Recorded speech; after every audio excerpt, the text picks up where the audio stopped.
Now, a 17 News Kern County election update with Jim Scott and Maddie Gannon. And good evening once again, just before 9:30 now on election night here in Kern County.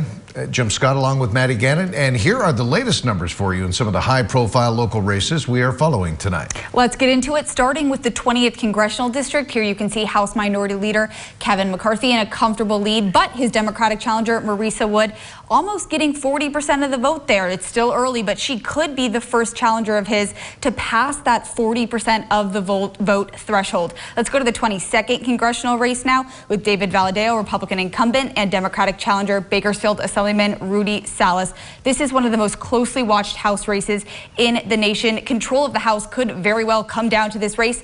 David Valadao sitting in a bit of a lead right now, but it's very close. We are watching the 16th Senate District race as well. GOP newcomer David Shepard came out on top on the primary, but that was with 3 Democrats in the race back then. Now it's just him and State Senator Melissa Hurtado, but look at that. David Shepard with the early lead, 53 to 47%. The race for 35th District Assembly seat, surprisingly close back in the June primary, but right now it looks like the newcomer, Jasmeet Bains, out with a comfortable lead over Leticia Perez. In the contest for Kern County's 3rd District Supervisorial seat, Jeff Flores out in front over his opponent, Brian Smith. Several contested races for Bakersfield City Council. Here's a 3-way race between Raj Gill, Manpreet Kaur, and Tim Collins. Manpreet Kaur sitting out in front right now with 59%. Tim Collins closely following with 32%. And in the 3rd ward race, we also have 3 candidates here. The incumbent Ken Weir sitting out in front with 55%, Boyd Benninger following with 35%, and Lonnie Dadao trailing it out with 9%. All right, we're tracking ballot measures for you as well, including Measure K, the 1-cent sales tax increase for unincorporated Kern County. Here's the way the numbers break down. You need just a simple majority to pass Measure K here. Right now, the yes vote's out in front by 54%.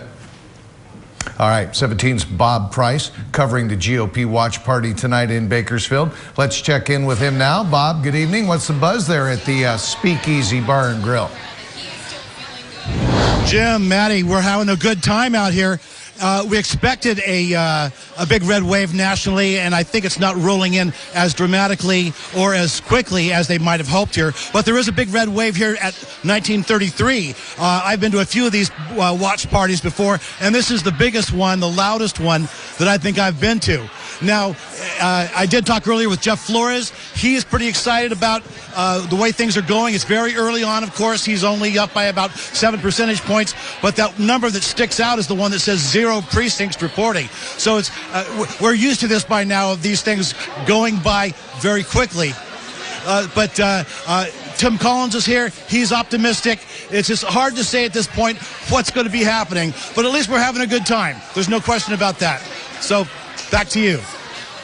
All right, Bob, thanks. And again, it is early yet. Another election update coming your way in 30 minutes here on your local election headquarters. We'll see you then.